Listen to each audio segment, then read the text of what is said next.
when you're playing with like a LeBron James, is there a different aura? Is there just a difference that, because everyone's good in the NBA, right? But then there's the exceptional, there's the elite, there's the greatest of all time, in my opinion, in a LeBron James. When you're in that locker room and you witness him building a culture, is there a difference to playing with him than any other team that you have played with?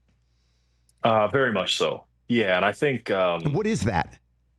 I think it's obviously the physical aspect of his game is undeniable. He's one of the best athletes we've ever seen in any sport.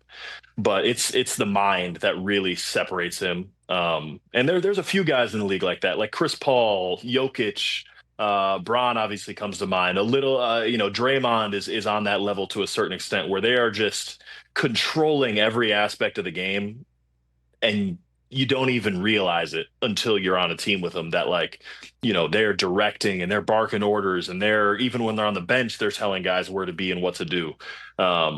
It's a whole different level of genius that I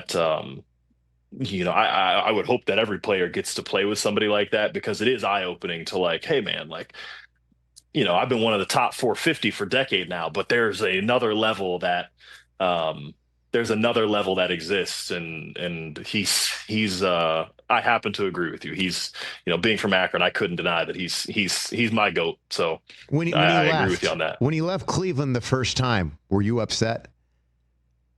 Yeah, absolutely. Oh my God. I was throwing things. I was so angry. But then hearing his reasoning of, I didn't know what it was like to be a champion, and I needed to go somewhere to be a champion. And then when he came back to Cleveland, he was like, I had to learn how to be a champion to make Cleveland a championship type of environment.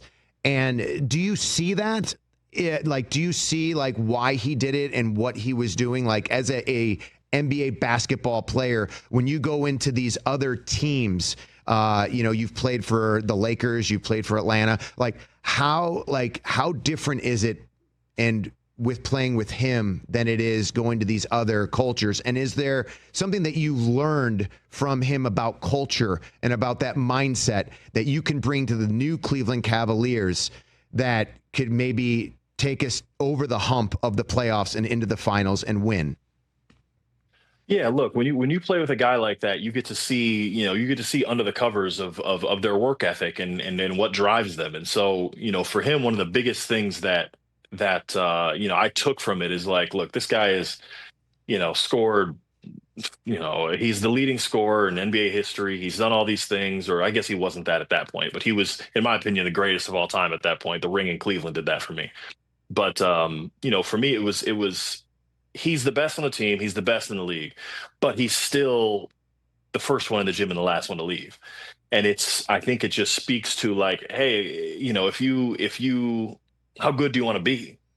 If you want to be what everybody else is, if you want to do what every other team does, then great, do the median. But if you want to be great, if you want to excel, if you want to, reach the highest heights that you can, it's got to be consistent. Your best players are supposed to set the culture.